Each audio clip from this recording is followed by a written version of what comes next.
Okay. So if you click there, you will see exactly that. And what is that? And if you haven't been here, if that's your first time, that's what we're talking about. That is today, January 12th. By the way, it's my birthday. So I wish everybody a good year ahead of you, because on your birthday, you're aligned with the sun as it was. But that is what we're going to talk about.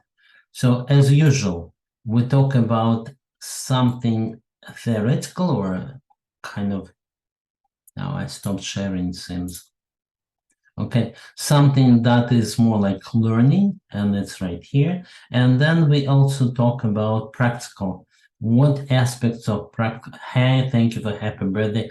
What aspects of practical stuff I find, because the major idea of my talk is to show, well, practically. I do some projects and I run into problems.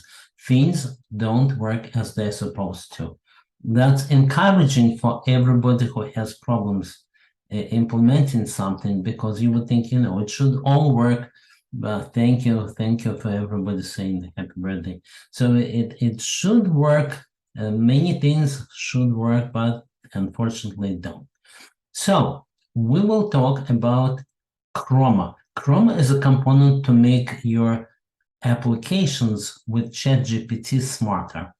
It doesn't have to be ChatGPT. That's what everybody usually says. They say that, well, LLM. But in practice, all labs, they all go to ChatGPT. And I think everybody agrees that that is the best. So unless you have a real pressing reason to use another model, I would recommend staying with this one. Now, yes, of course, I'll share that link right here.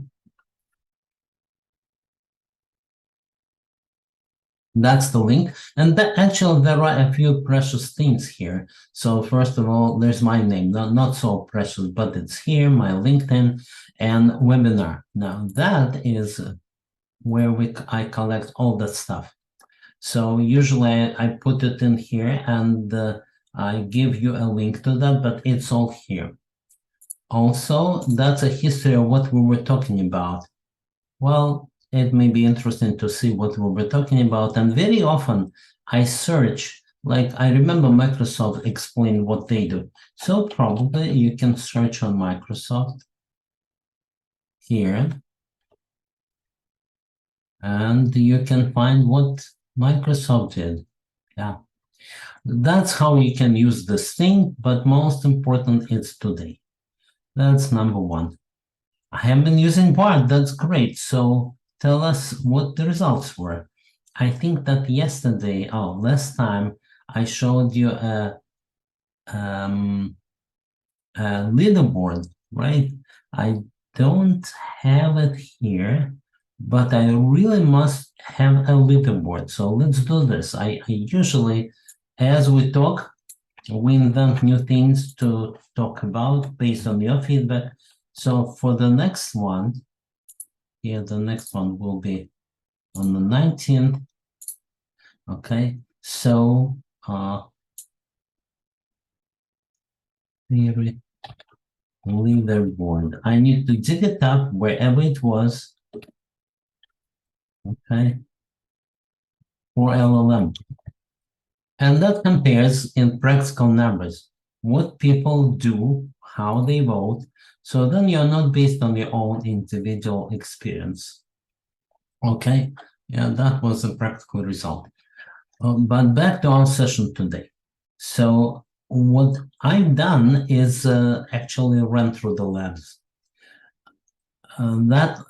These labs, I'll go back to our conversation. I don't want to interrupt, but that lab was a part of the course. So last time we were looking at the course itself. Let me show you so that we have continuity.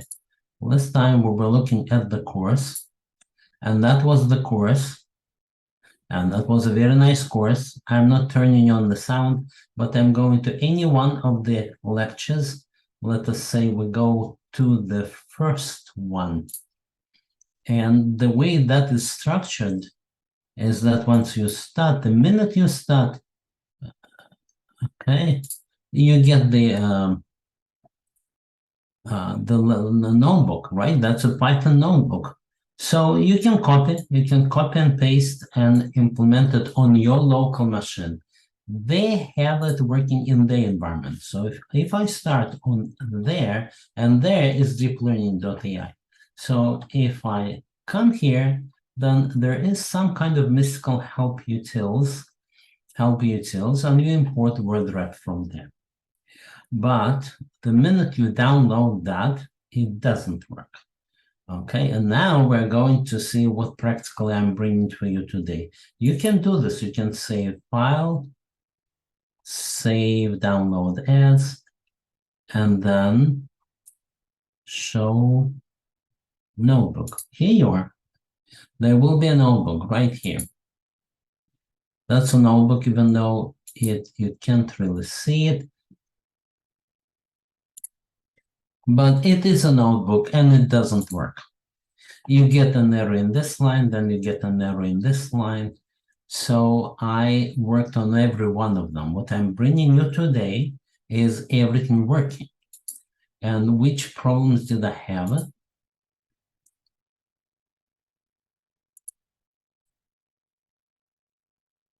That's a real lab. And that is working, guaranteed. Well, the problems that I had was, first of all, the utilities. The utilities, let's look at that.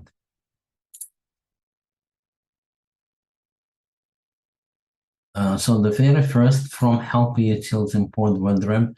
As it turns out, these utils, help utils, is a local file within the LM. I found it, I downloaded, and I put it in the same folder. So this is the help utils, but you couldn't have invented it on your own. So how did I find it? Well, I went to their stuff and I said, well, let me add one more cell. Okay, and here I'm saying exclamation point ls. So it's a little bit of hack, but I see all the files that are here that otherwise are not seen by you and you cannot download them. So the next step that I did was, okay, I see them, they are here, but they don't show, copy, they don't show anywhere here. I expected that in the course feedback, there will be discussion that, guys, something is missing, but instead of discussion, I said, cat this, and let's run that. And there it is. So that is how I got it. Copy pasted it and put it into my folder. Now, these labs are open. They are open source with all the details, with the help utils, with a Microsoft annual report. They use it there all the time, and that is somewhere in their folder, but not provided. Okay, so I did that too. Therefore, in my labs right here, there is a Microsoft annual report. How did I find it? I just found something that looks like Microsoft annual report. All right, now then it worked, but not right away, because let's go back.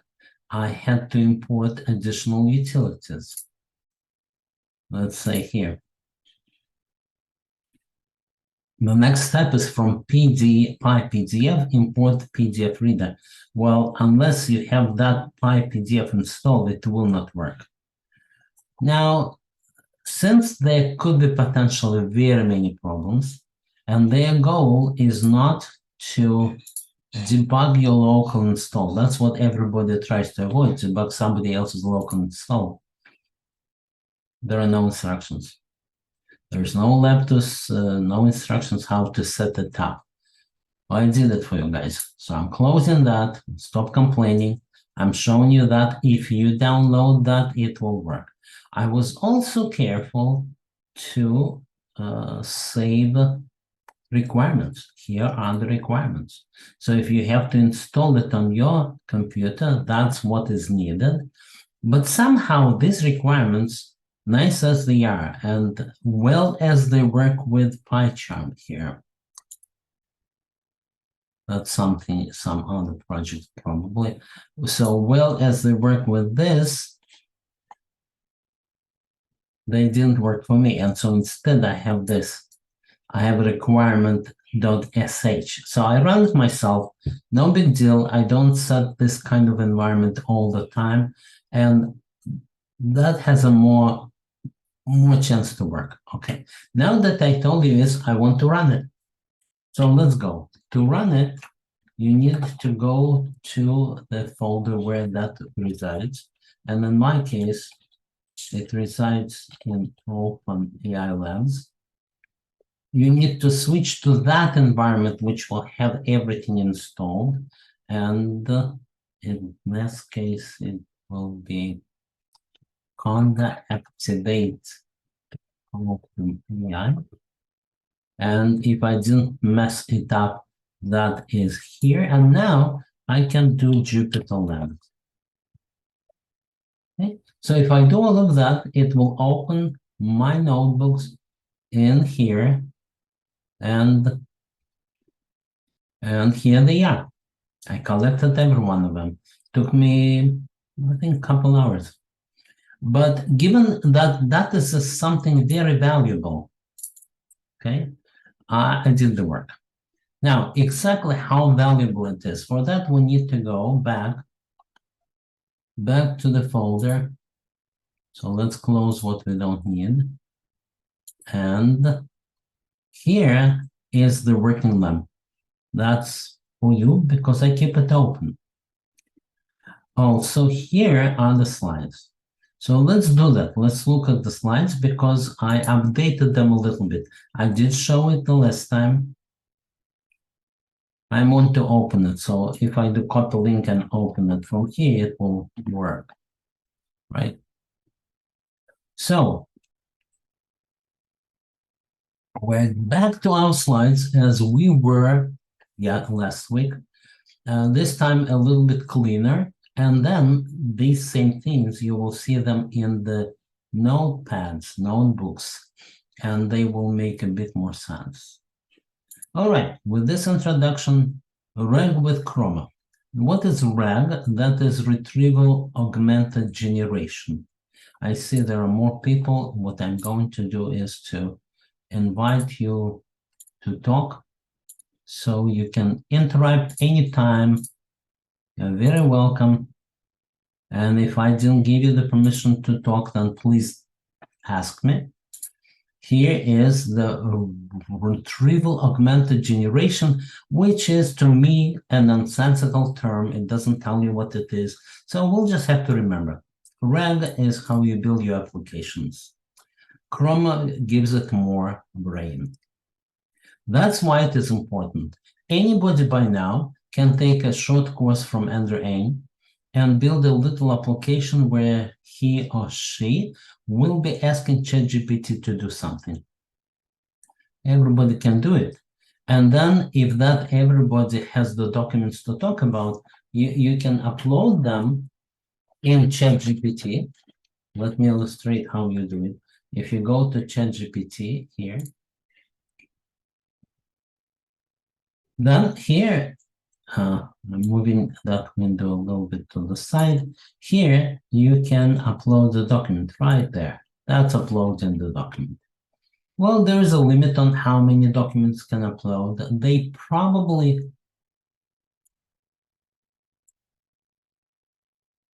resume share. They probably break them into pieces internally, and you can do it. So that's no big deal.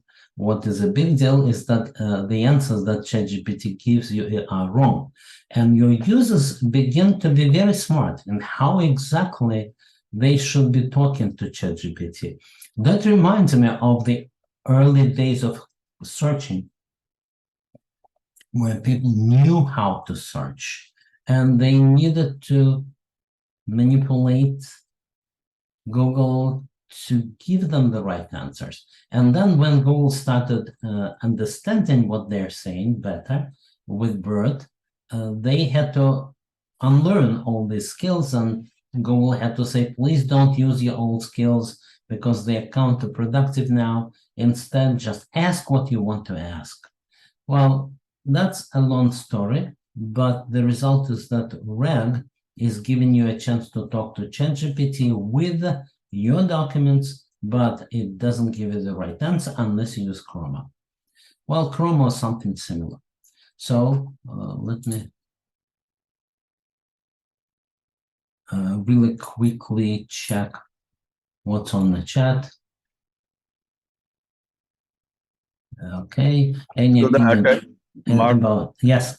so the attachment on the Chat GPT is the paid version, right? It's not in the. No, I think it's free, but I'm not sure. Well, let's do it like this. That's my ChatGPT, and it is a plus version. I am going to get the enterprise version called the team version. And that's later on. I already got the invitation, so I'll report what it is.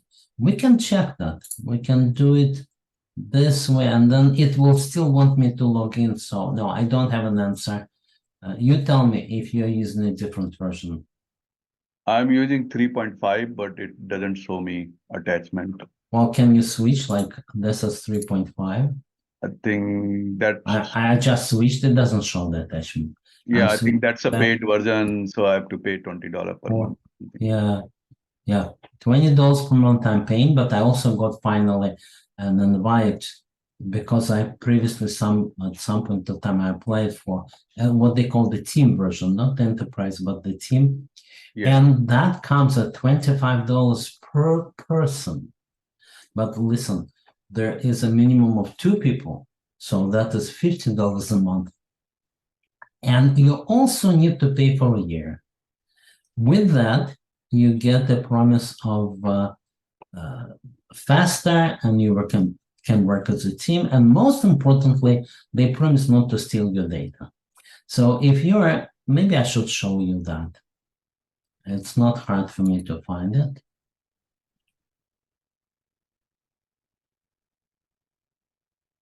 So I'll show you where it is. And thank you so much for asking, because you know, that's what the purpose of that is. That's what it is for, so that we talk. So that is a picture of what I got as an offer. And it says here 25 per person per month, but 2 people minimum, and they are not training on your data. That's a promise. From here, I deduce that here they are training on your data.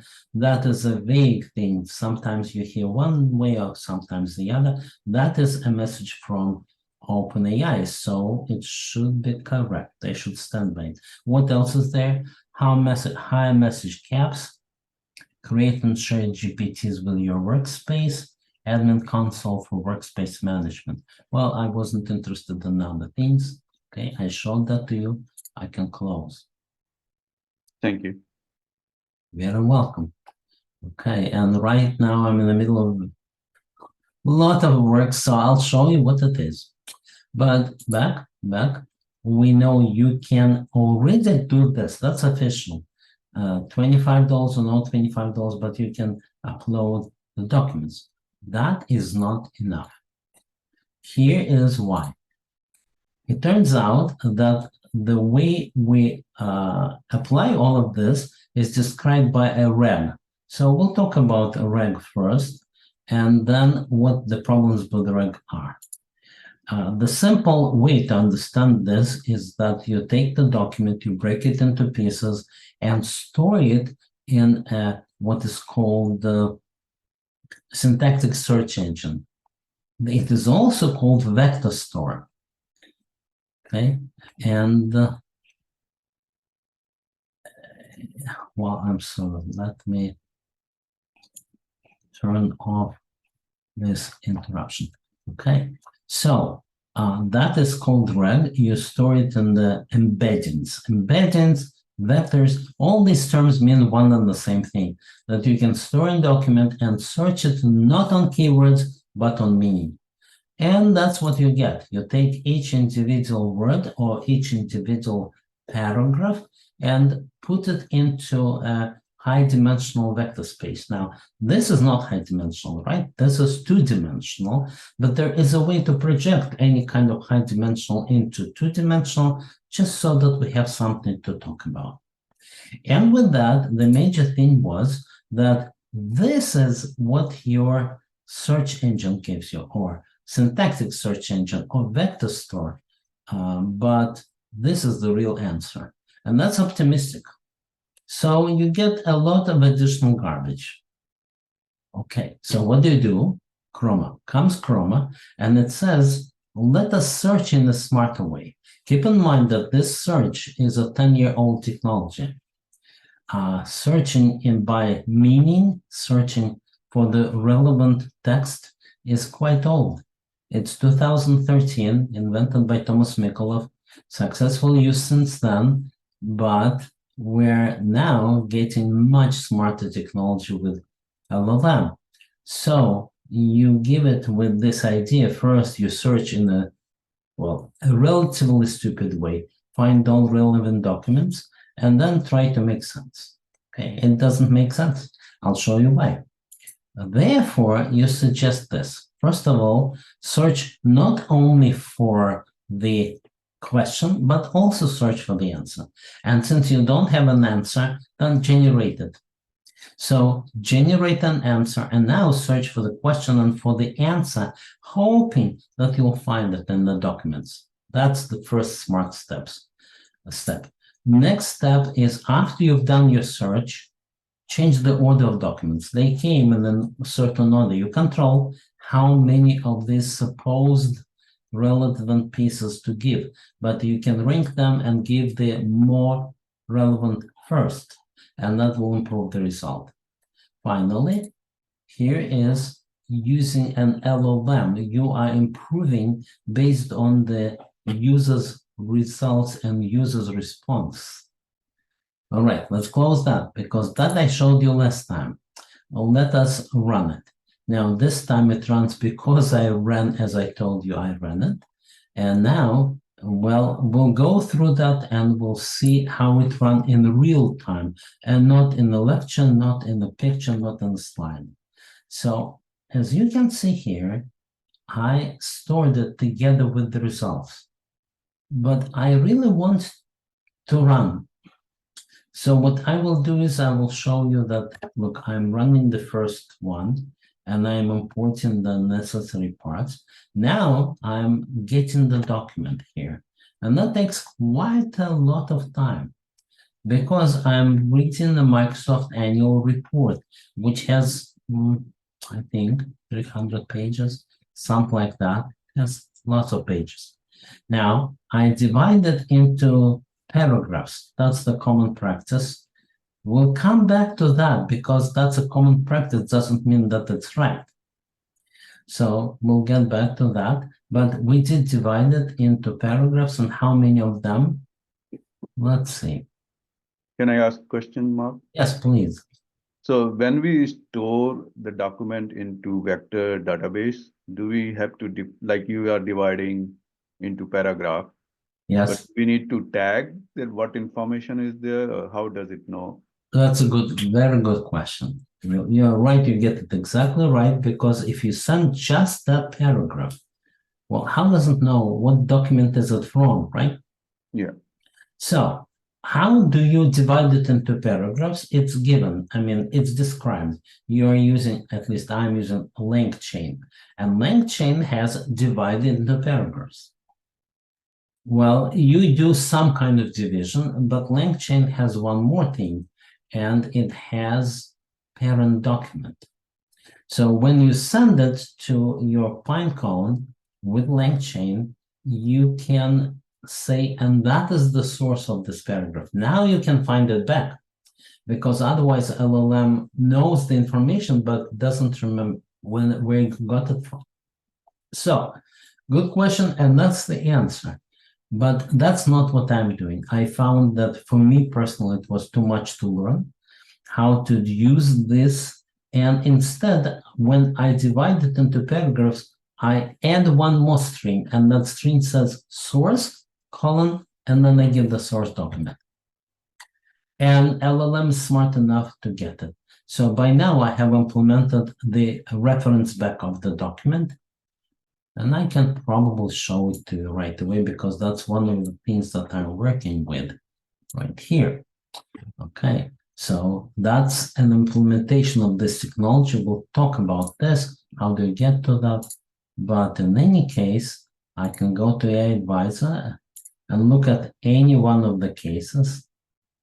Okay, and then ask some question like, was a minor environment?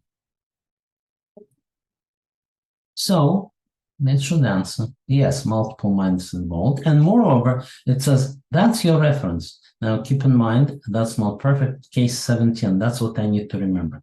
So I open this case 17 and it doesn't find it because it's not the right case. Okay, I'm pointing to case 17 and now I'm trying to open it again. Now it finds it. That's what exactly happened. You asked, how do you know which paragraph is it coming from? Well, that's because I told it. But I'll close that, or at least I'll move away. And yes, you break it into pieces here. And here they're not interested in what was the original document. So they continue. And you see they're using chain split, long chain, and then they're splitting. That's how they're splitting. And then they convert all these pieces into numbers, into vectors. That's right here. And now they can do the simple-minded question and answer based on unadulterated, unmodified, simple-minded. Well, nothing is simple-minded anymore. We're doing quite sophisticated processing, but it is first 2013 technology to find relevant documents, and then it is 2023 to find the answer. So I asked it, what's the total revenue, and maybe it gave me the total revenue.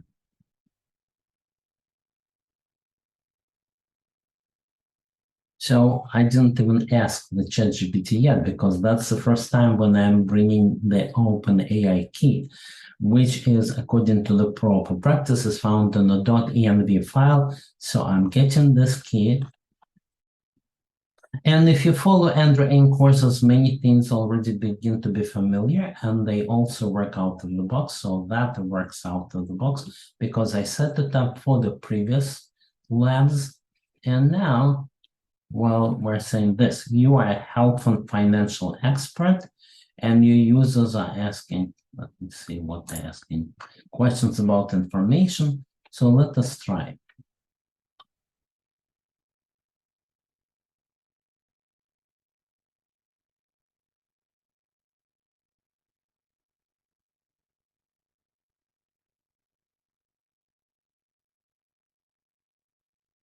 Well, yes, I'm trying to find where was the sensor. I don't see the answer, but the real problems show up here. They illustrate how you do it. Well, the problems come up here. So we start again, and I read the same document again because it's another lab, and get the same 446 pieces again. But now we're going to look into that. So for that, I'm not going to run, but I can assure you that at least yesterday it ran. And you break all the document into paragraphs and then project the embeddings. So you convert your paragraphs into vectors and project it on the two-dimensional plane. Here it is. Well, that doesn't have anything other than a way to stimulate our imaginations, how many dimensions there was, and there were a few hundred. And then what we want to do is run and come to this. So as I promised, I'm not running it because some of them takes minutes, at least minutes.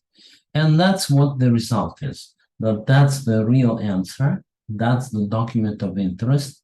That's what Google used to call exactly the right query to get you the answer. Like if you know the flight number, you get exactly the flight number and exactly right there. But there was also a lot of additional non-relevant information that was generated for you by the previous 2013 approach.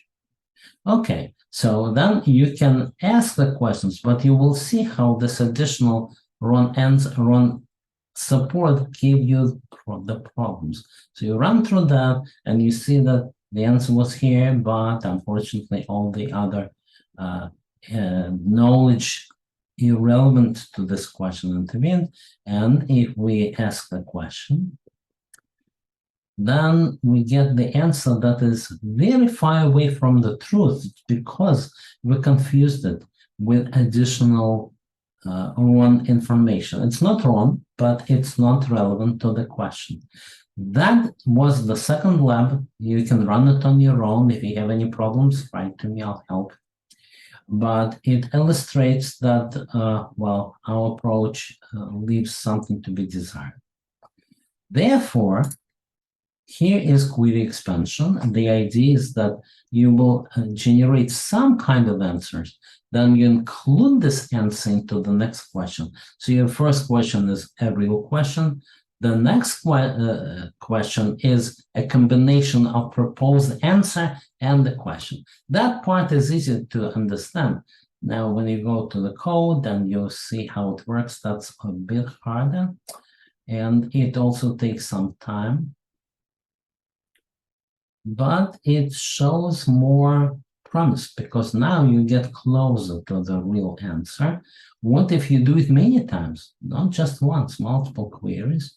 So you get back better and better answers. And that's approach number one, which results in this. Okay. So what we're looking for, these are all additional possible relevant answers. That's the one that we want. We are kind of close, but not perfect. And then there are two more approaches. I'll go to the last one, which finally gives you the right answers, which are looking just right. I think it's not that, but the last one.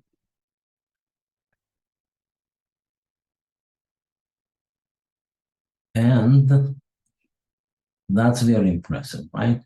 Red is original, all wrong, and green is all right. And that is where you see the promise of these ideas. Now, for you guys, if you want to play with it, implement it, first of all, you can get my lab. Of course, you go back to the place where we are. That's this. So last week, we looked at their course. And you can still do it. It's right here, and look at their course. When it inspires you to actually run it, you can take my lab where I do that. And the slides you don't need by then because they explain it all, and they also get to the right answers at the end of the lab. So you too, you should be able to get these answers. And if you want to kind of implement it in your work, well, you have everything that you need to implement it in your work. I'll show you what it really means. But before I show you what it really means, I will look at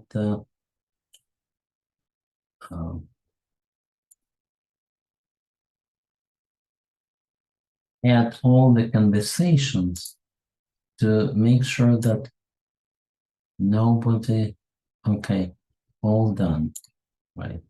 Okay. So what I'll do then is, okay, so I will look at the questions and answers, then I will pause for a minute and let you ask questions.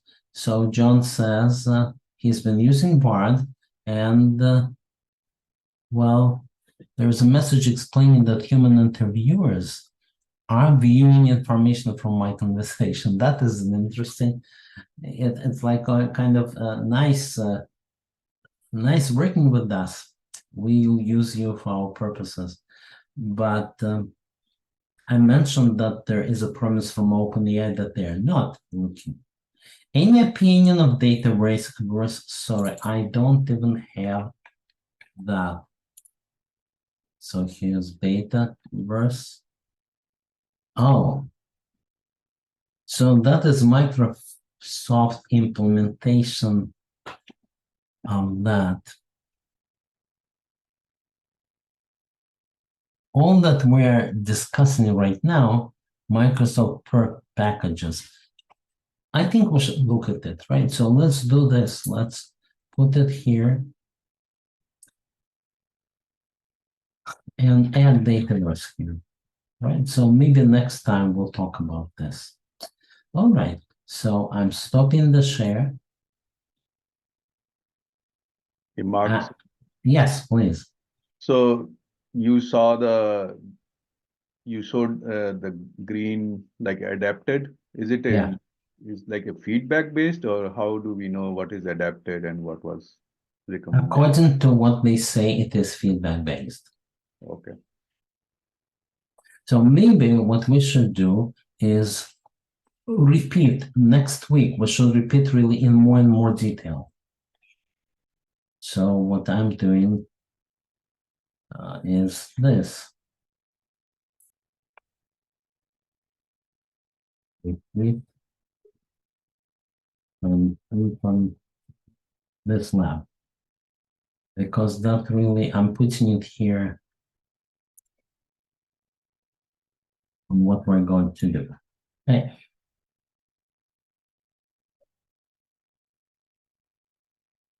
Okay, what we will do,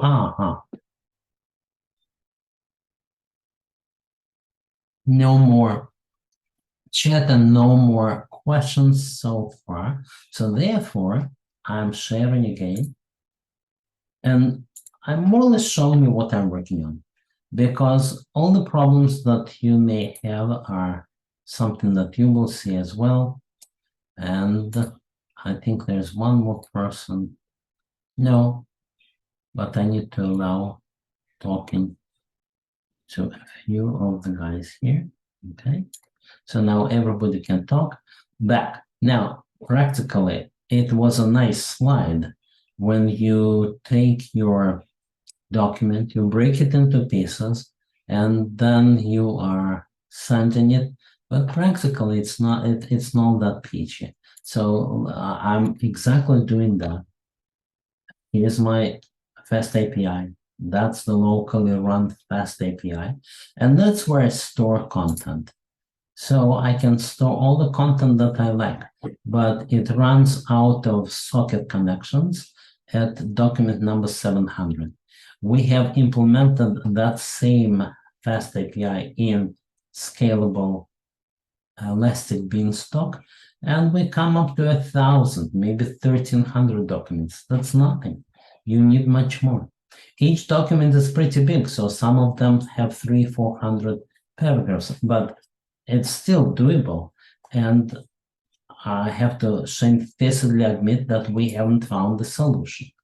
Here I am watching the open connections. Here I am, I'm running a little script. I'll show you what I'm running. I'm running this little Python script that simply looks at netstat and what are the established connections. And it runs on a loop. So if I say Python, then it will update it every 5 seconds. And what I see that I grow to 700 connections and crash. And it should not be like that. Fast API should be scalable. And it's the way we're using it's not. So I tried everything. I tried, I do it from Java, crash. I do it from Postman, also eventually crash. So I know the problem is probably not in Java. It's probably in the implementation of Fast API. I looked all around, Googled all around, no solution. I work with a friend, that wonderful friend, at 4 in the morning, right here.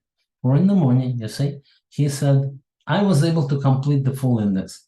But at 9 in the morning, he said, it's a failing again. That is where we are right now. So now that I shared, and if anybody can suggest anything, if anybody implemented that, that would be a great thing. So for a while, I switched to something else. That something else is what I already showed you. It's right here. No, sorry, it's not here. So I'll show you.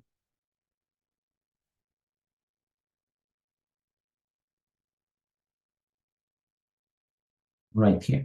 That is a way for me to use that same system. It's the same software that I'm using for prototyping many things, and it's running within a virtual machine. But here it also opens answers to the public IP. So, okay, so I get all my documents and I can search for them right here for each individual case. Case number 2. And I'm loading one after another cases because that's not automated. Where I'm interested in is, yes, I can talk to any of the cases. Let's say I talk to ChatGPT in this case, and I ask, tell me about the people mentioned in the case. Now,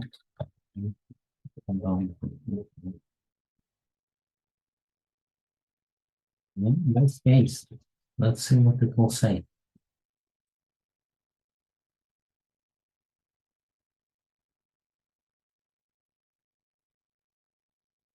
That is because right now it's asking a lot of documents. It's taking that phrase, it's finding relevant documents, and then it includes, well, that is court cases. So whatever is shown, that's what it is. And these are the relevant documents. Okay, maybe they're not perfect relevant documents, but they also work. However, what I'm working on is I want to ask the same question. And I want to ask, were there minors involved? And it should the answer be yes. Were there minors involved? Because we saw some younger people. Yes, some minors there were. All right. What I'm right now adding is cross-case search. It's not here, not implemented as yet. It is already implemented in my virtual machine. So if I go inside, this is the outside of the virtual machine, and that is the inside of it. With no VNC, I'm getting there. That's the inside of it. So here we have the processing agent, which we don't show to the people in the outside. Okay, right here, and AI advisor, and here there will be another button which I could show you. I think it will be a good idea to show it. And that's because people really need to see stuff. So I'm working on, that's my local, that's where I'm improving that software. And if I do the same thing, if I open the case and then I go to AI Advisor, then you see other cases. So right now, other cases don't really mean anything, but what it will show here is which other cases do you want to interrogate. Once he selects which cases he wants, he will be able to ask a question. So it's an internal interface, not elegant, but that's where I do it first. Well, that is doable. That I'm working on, and there are no big problems, except that you absolutely need to clean your data. I keep discovering that case was somehow missed and that was somehow skipped, and I do it manually. That's just to show you what kind of headache or challenging work I'm facing, but so you would expect the same. When you do your implementations, you would expect the same. By the way, this free thingy, I will be giving it out as it is open source, but the AI advisor that where I implement the AI part, that's not open source. And I'll be giving out virtual machines that will actually do that. So it may be useful when I publish it, and I think about a week. All right, that is it. Now I wanted to show you, let me go back to where we are. We were right here, right? We were doing the advances in AI, and we are on January 12th. We were talking about advanced retrieval with Chroma, and now I understand what it is. It's smart approach to make your use of LLM better. And then the slides explain how you do it. And I also said, when you are indexing lots of documents, that is not as rosy as you would like it. So you saw it keeps crashing and the connections are not working. That's today. I'm sure we'll solve it. One way of hacking it that I'm thinking of is anytime that you go to your code and save this code like this, maybe add one line. It doesn't do anything, but you add one line. So when you do it in the very smart fast API, you see what it does, it reloads. And when it reloads, it also drops all the current connections. Well, not quite. You need to kill it. And then you need to verify where this unicorn is running. And then you need to kill this unicorn here. It's that. So kill that. And watch the number of connections here on the left.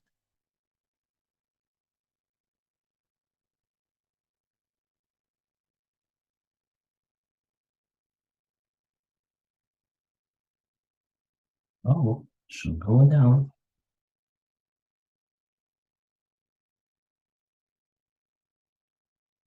Oh, let's try it again.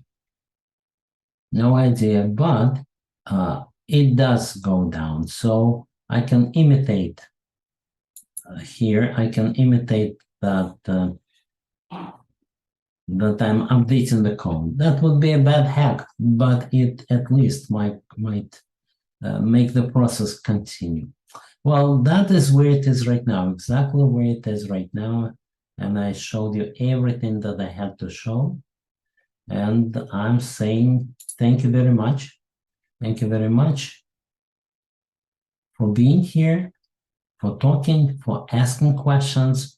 I already planned for the next week based on our conversations, but I don't promise that this is exactly what will happen. Okay. Thank you, Mark. Thank you very much. So if you have some suggestions, if you have some questions, then you're very welcome. But if not, you're very welcome for this weekend. Everything should go well, and on and on. Be well. Bye.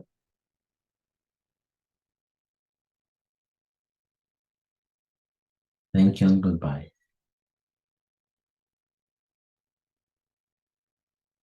If anybody wants to not only add to this discussion, but also to show something that they're working on, they're welcome. Get in touch. We'll talk about it. Goodbye.